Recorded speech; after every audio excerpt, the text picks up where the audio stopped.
Quinn engages in a fierce battle with Riley, but struggles to land a hit. Will he be able to find a weakness in his opponent's defenses? Can he continue to resist the temptation of human blood? Or will his hunger eventually consume him?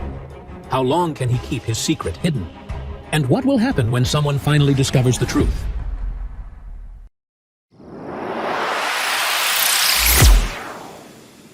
Riley hardened his face and was ready to laugh at his attacker once again, ending up hurting himself. But at the last second, Quinn changed his punch into a kick, aimed at the boy's unprotected stomach.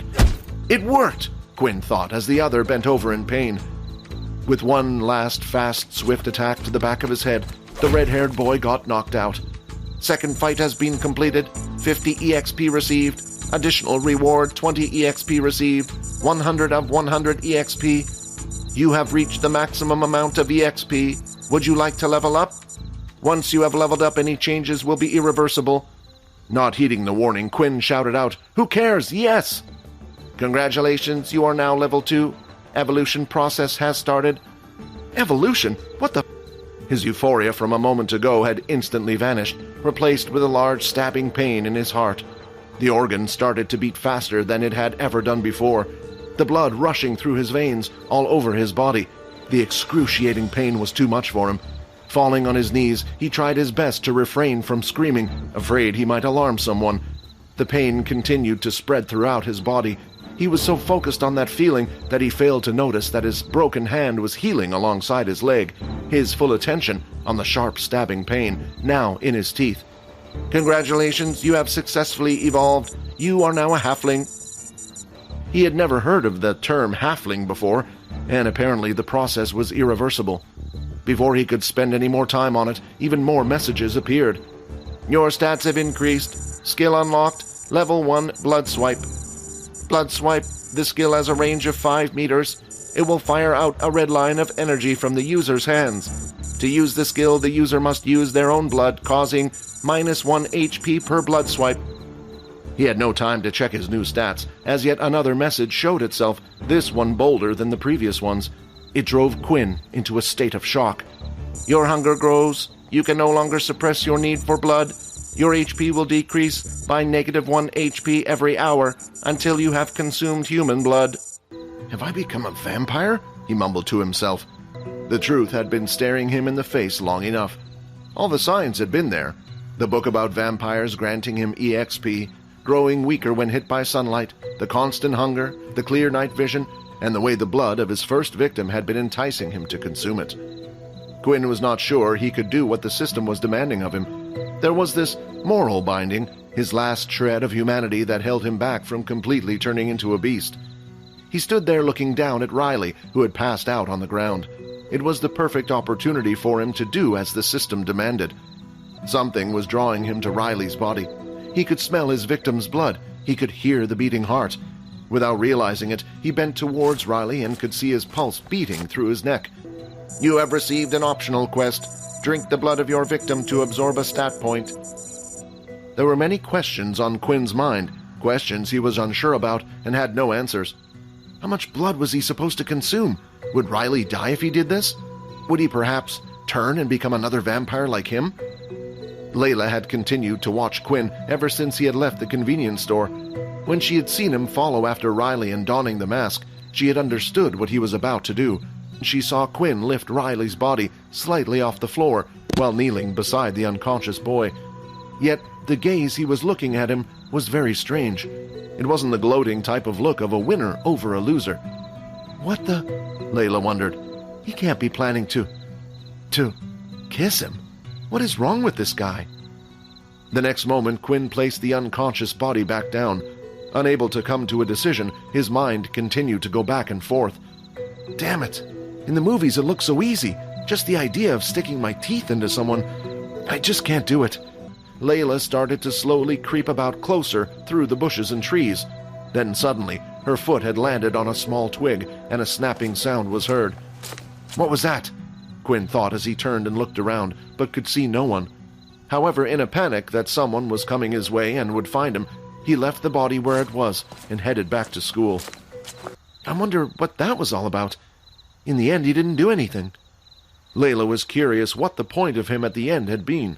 Quinn hurried head back to school and placed the mask into his shopping bag.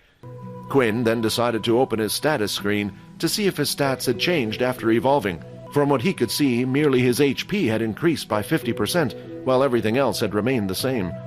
Quinn thought about it for a while and decided to add a point to his agility. Agility 11. What he wanted right now was to become fast and agile like an assassin. Quinn wondered if there was a reason why the system had only given him 1 point, but then he recalled the optional quests it had offered him. So far, Quinn would have been able to gain an additional 2 stat points, whereas leveling up only granted a single one. If he wanted to get stronger fast, then that would be the quickest way. However, Quinn was unsure of whether or not he would be able to go through with it. Quinn decided to head to his room where he could hear Vorden and Peter practicing together. Peter was trying his best to learn the ability book the military had given him, while Vorden was tutoring him. "What took you so long?" "I just went exploring the city a little. I'm a bit tired, so I think I'm going to bed early today." "Maybe we should call it a day for now as well?" Although Quinn had been the one to suggest going to sleep, he was unable to. His stomach was in a tremendous amount of pain, and he had too much on his mind. If what the message had claimed would be true, Quinn only had a limited amount of time to solve his problem. When he woke up the next day, the pain was worse than before.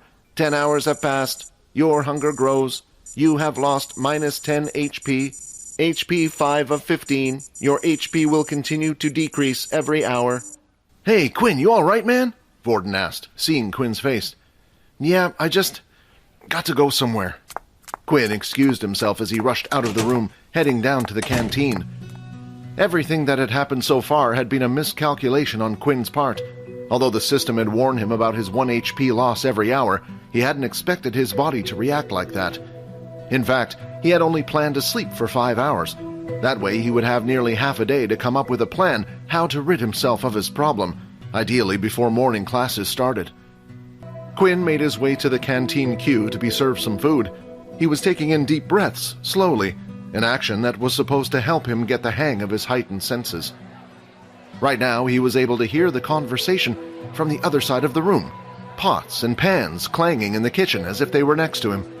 Slowly, Quinn was figuring out how to ignore all those sounds, clearing his mind. Just then, Riley entered the canteen. Surprisingly, he had no bruises on his body from yesterday's fight. The only possibility was that he had made a full recovery at the medical center. Nevertheless, he looked like he was in a terrible mood after that experience. Ironically, as soon as he saw Quinn, he decided to have found the perfect target to take out all his pent-up frustration on. "Hey, Pipsqueak, you got a problem if I cut in front of you?"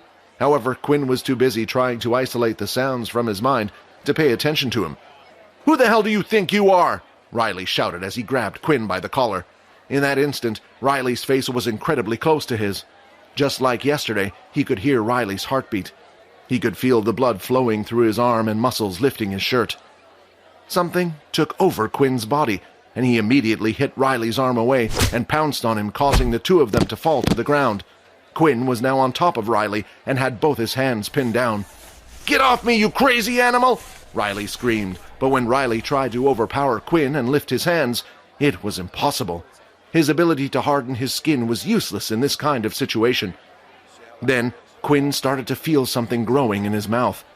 Quinn placed his head just a few inches away from Riley's neck and got ready to bite in. Just as he opened his mouth, though, he felt someone pull him by the back of his collar and chucked him off Riley towards the people in the queue. "Don't touch one of my boys!" Dan was a large teenager with a muscular build. His appearance was more like that of a bald adult. As soon as Dan took one step forward, though, Vorden stepped in front of Quinn with Peter. "Do you really want to cause a problem?" Vorden asked, lifting his arm to show the power level of his wristwatch. In reality, Vorden was only bluffing. Vorden's power very much depended on what ability he copied, and right now all he had access to was Peter's level 1 Earth ability. If they were to get into a fight here, there was no contest on who would win. Fortunately, Vorden's plan succeeded, as Dan decided to back down after seeing the number 5, taking Riley with him. After the canteen incident was over, something became clear to Quinn. The teachers wouldn't step in no matter what happened. He could do was try to calm himself down while in the middle of class and watch his HP slowly tick away. What the hell is happening to me? Quinn was worried. His hands wouldn't stop shaking. Each time Quinn's HP went down, It was getting harder and harder to control his own body. Quinn eventually ended up in the library.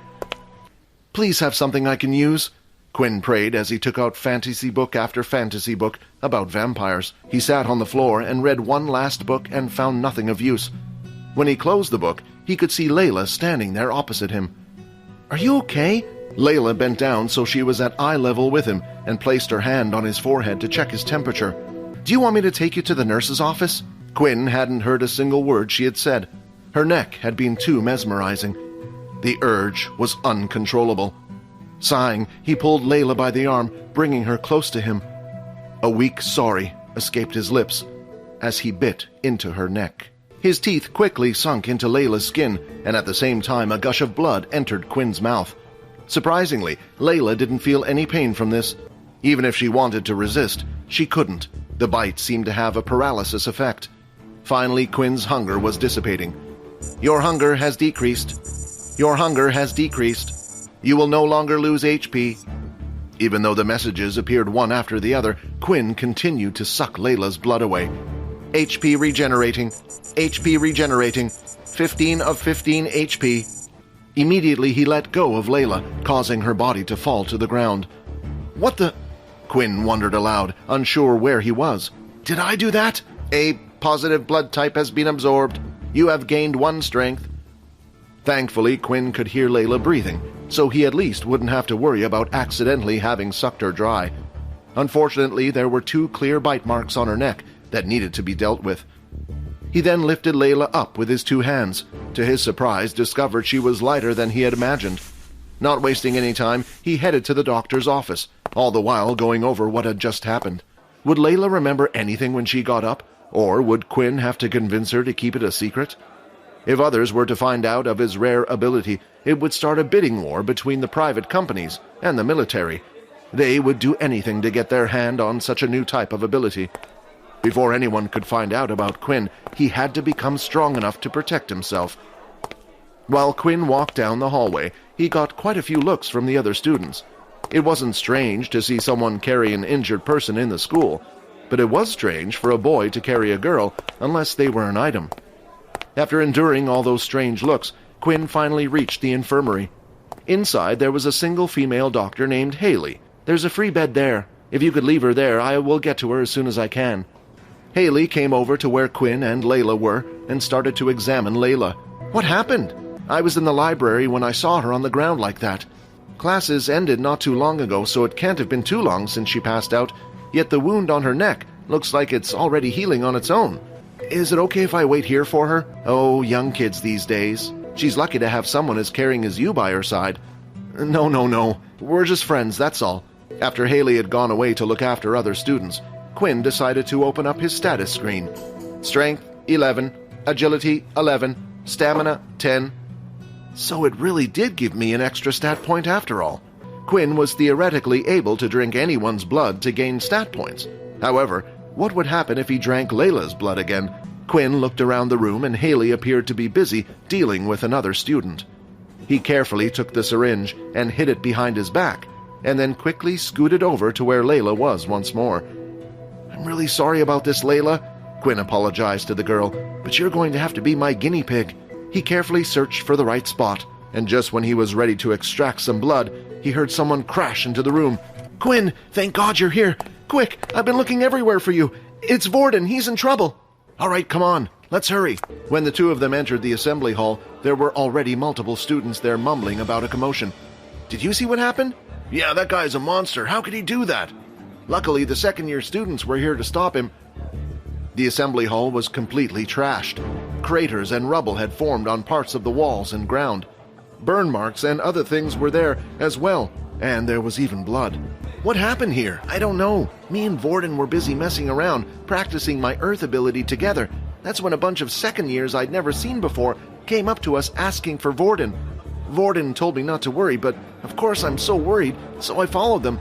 That's when I saw them take him to the assembly hall, but 2 of the students stood guard and wouldn't let me come inside.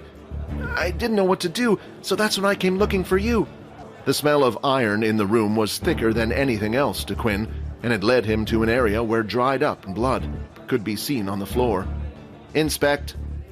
Name, Vorden Blade. Race, human. Blood type, O negative. Quinn started to inspect the battle scene and found more traces of blood, but when he used the inspect skill on them, it wouldn't show him any information at all. The two of them then headed back to the dorm room together, and when they entered, they were surprised to actually see Vorden already there. Just by looking at him, Quinn and Peter could tell he had been in a rough fight.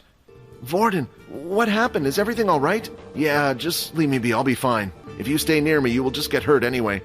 "Look at you! You have to go to the doctor's office! Come on, let's go!" "Just leave me alone, please." "Quinn, come on, say something! He needs to go to the doctor's office, right?" But as Peter turned around to seek support from Quinn, Quinn was nowhere to be seen. "Even he thinks I'm a monster." Just outside the dorm room, Quinn was leaning up against the door, panting hard and sweating. Although he had no reaction when looking at people anymore, it was different when he saw Vorden. Vorden still had fresh cut marks all over his body, and the smell coming off him was strong. Suddenly, Quinn felt like he had a craving for a little bit of blood. Whatever problems Vorden were dealing with now would just have to wait. Layla slowly started to open her eyes. As Layla looked around the room, she started to rub her neck, and at the same time, images had flashed through her head of what had happened at the library. She remembered everything. It wasn't a painful memory, but quite an addictive feeling. The sensation of the blood rushing through her body. Her face was starting to turn a little red just thinking about it. That's when she lifted her hand and placed it on her neck. "Huh? I can't feel anything." "Oh, I got rid of those 2 marks for you. Do you remember what happened?" "I'm not sure. Maybe it was a beast?" "Well, whatever it was, I'm sure someone else will deal with it. It's just a good thing you're safe now." Finally, Quinn had reached the doctor's office, and he pulled the door wide open. "Oh, hello again," Haley said. "If you're looking for the girl, you just missed her. She left a little while ago." "Thanks for letting me know," Quinn said as he closed the door. Why did Layla decide to keep it a secret? Quinn thought. He had basically assaulted the poor girl. Could it be that she didn't remember what happened, or maybe she was planning to use blackmail against him? But that didn't make sense. She had nothing to gain. He felt a hand on his shoulder. "You and I, we need to talk." The two of them then headed to the library where the incident took place. "What happened at the library? What did you do?" Layla asked, rubbing her neck. "Why bother asking if you already know what happened? I don't know if you know this, but I kept an eye on you for longer than you think. You're a vampire, aren't you?" "And why would you think that?" "I saw you lifting that boy's neck. At the time I thought you doing something else, because I couldn't see clearly. But after what you had done to me, it confirms it." Quinn started to sweat slightly at the integration. He wasn't worried about Layla herself, but the troubles she could bring him in the future. "I want you to hear me out. I want you to make me a vampire." "What? Do you realize what you are saying right now? It's a childhood dream of mine. This type of thing only happens in books or fairy tales, and now I have the chance for it to happen right now." Layla had grown up her whole life reading fantasy stories and comics about all sorts of things. She loved everything about them, how they had to keep their identity secret to the world, the super strength they had, the super speed, and the fact that they could live on nearly forever. "Please, I'll do anything for you." "All right, I understand. Please get up. It's not what you think. I'm not a vampire. I became like this from an ability book."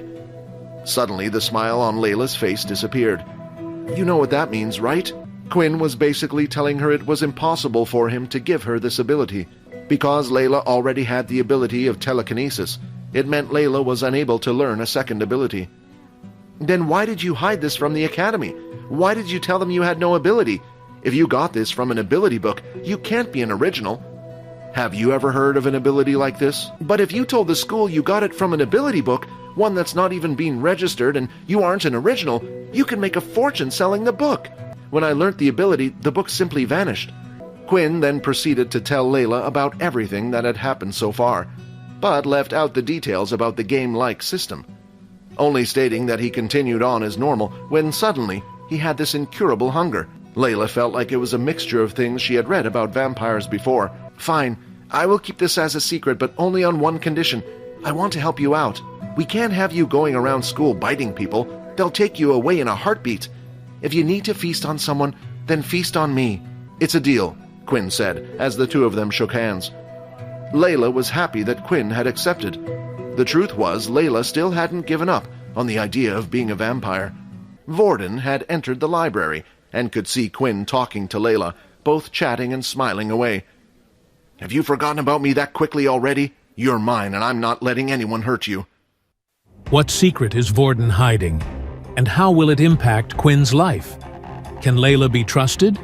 Or does she have ulterior motives for helping Quinn? Find out in the next episode. Subscribe to the Pocket FM Blockbuster YouTube channel and press the bell icon for instant notifications. Check out our channel for more exciting shows.